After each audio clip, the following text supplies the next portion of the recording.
Evangelho segundo São Lucas, capítulo 24. No primeiro dia da semana, bem cedo, as mulheres foram ao túmulo levando os aromas que haviam preparado. Encontraram a pedra retirada da entrada do túmulo. Entraram, mas não encontraram o corpo do Senhor Jesus. Enquanto estavam confusas sobre isso, eis que 2 homens com vestes brilhantes pararam junto dela. Elas ficaram com medo e inclinaram o rosto para o chão. Mas eles lhes disseram: "Por que procurais entre os mortos aquele que está vivo? Ele não está aqui, mas ressuscitou. Lembrai-vos do que ele vos disse quando ainda estava na Galileia. É necessário que o Filho do Homem seja entregue nas mãos dos pecadores, seja crucificado e no terceiro dia ressuscite." Então elas se lembraram das palavras de Jesus. Voltando do túmulo, anunciaram todas essas coisas aos 11 apóstolos e a todos os outros. Eram Maria Madalena, Joana e Maria, mãe de Tiago, e também as outras mulheres que estavam com elas e que diziam essas coisas aos apóstolos. Mas para eles essas palavras pareciam um delírio e não acreditaram nelas. Pedro, porém, levantou-se e correu ao túmulo. Inclinando-se, viu apenas os lençóis de linho. E voltou para casa, admirado com o que havia acontecido. Algumas mulheres do nosso grupo nos surpreenderam, pois foram ao sepulcro de madrugada. Não encontrando o corpo de Jesus, voltaram dizendo que tiveram uma visão de anjos, que lhes anunciaram que ele está vivo. Então, alguns dos nossos foram ao sepulcro e encontraram tudo como as mulheres haviam dito, mas a ele mesmo não viram. Jesus lhes disse: "Como sois insensatos e lentos de coração para crerem em tudo o que os profetas falaram? Não era necessário que o Cristo sofresse tudo isso para entrar na sua glória?" E começando por Moisés e passando por todos os profetas, explicou-lhes em todas as Escrituras o que a respeito dele estava escrito. Ao se aproximarem da aldeia para onde iam, Jesus fez menção de seguir adiante. Mas eles insistiram: "Fica conosco, pois já é tarde e o dia está terminando." Ele entrou para ficar com eles. Enquanto estava à mesa com eles, tomou o pão, deu graças, partiu e lhes distribuiu. Então seus olhos se abriram e eles o reconheceram, mas ele desapareceu da vista deles. Disseram entre si: "Não ardia o nosso coração enquanto ele nos falava pelo caminho e nos explicava as Escrituras?"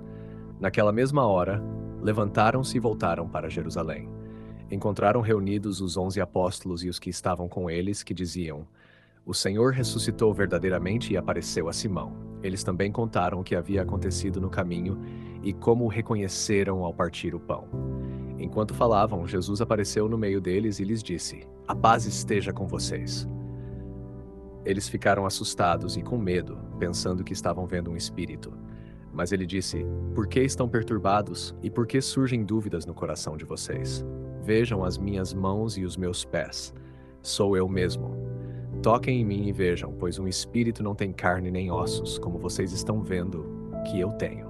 Dizendo isso, mostrou-lhes as mãos e os pés. Mas como eles ainda não acreditavam, tamanha era a alegria e o espanto, Jesus perguntou: "Vocês têm aqui algo para comer?" Deram-lhe um pedaço de peixe assado. Ele o pegou e comeu diante deles. Depois disse: "Estas são as palavras que eu lhes falei quando ainda estava com vocês. Era necessário que se cumprisse tudo o que está escrito a meu respeito na lei de Moisés, nos profetas e nos salmos." Então abriu-lhes a mente para compreenderem as Escrituras e acrescentou: "Assim está escrito: o Cristo sofrerá e ressuscitará dos mortos no terceiro dia, e em seu nome será pregada a conversão para o perdão dos pecados a todas as nações, começando por Jerusalém. Vocês são testemunhas disso. E eu lhes enviarei o que meu Pai prometeu. Permaneçam na cidade até que sejam revestidos do poder do alto." Jesus então os levou até perto de Betânia. Levantando as mãos, abençoou-os. E, enquanto os abençoava, afastou-se deles e foi elevado ao céu. Eles o adoraram e voltaram para Jerusalém com grande alegria e estavam sempre no templo bendizendo a Deus. São João Crisóstomo, John Crisóstomo, o episódio do caminho de Emaús e as aparições finais. Lucas 24. São João Crisóstomo pega esse trecho.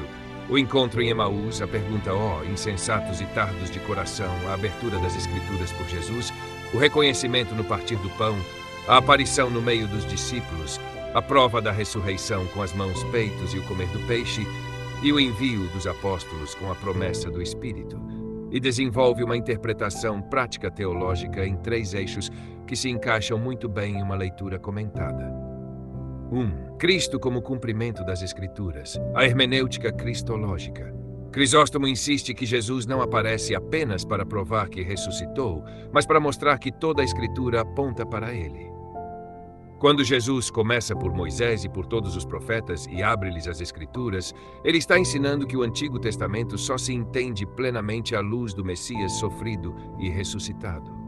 Para Crisóstomo, isto corrige leituras reducionistas das Escrituras e coloca a paixão e a glória no centro da revelação. Reconhecimento no partir do pão, ligação com o sacramento. Crisóstomo nota com ênfase pastoral que os discípulos só reconhecem Cristo no gesto sacramental de partir o pão. Ele vê nisso um ensino sobre como Cristo hoje se comunica ao seu povo, no ministério da palavra que abre as Escrituras e no sacramento que o revela.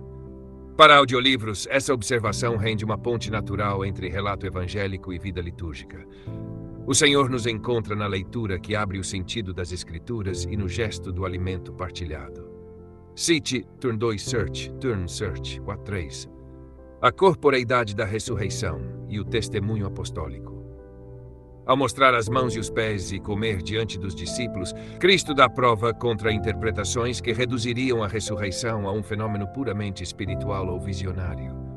Crisóstomo sublinha que isto confirma a ressurreição corporal e, em seguida, liga ao mandato apostólico. Ver, tocar e comer são sinais que legitimam a missão apostólica, pregação da penitência e perdão. A história confiável das aparições torna-se base para o anúncio público. Queridos ouvintes, chegamos ao fim deste audiolivro e quero expressar minha profunda gratidão a todos que permaneceram conosco até aqui. Sua dedicação em acompanhar essa obra é um verdadeiro sinal de busca pela sabedoria e pelo crescimento espiritual.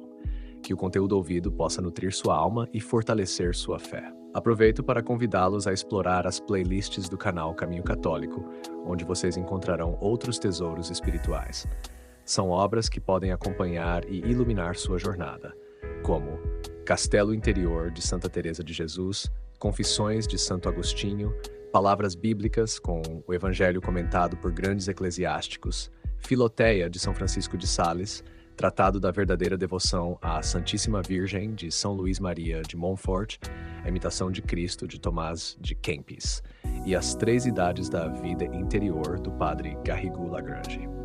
Cada uma dessas obras oferece um caminho profundo de reflexão e conversão, e espero que possam encontrar nelas a mesma riqueza espiritual que proporcionaram a tantas gerações.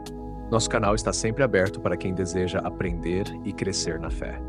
Continue nos acompanhando e compartilhando essa jornada espiritual. Mais uma vez, obrigado por sua presença e que Deus abençoe a todos.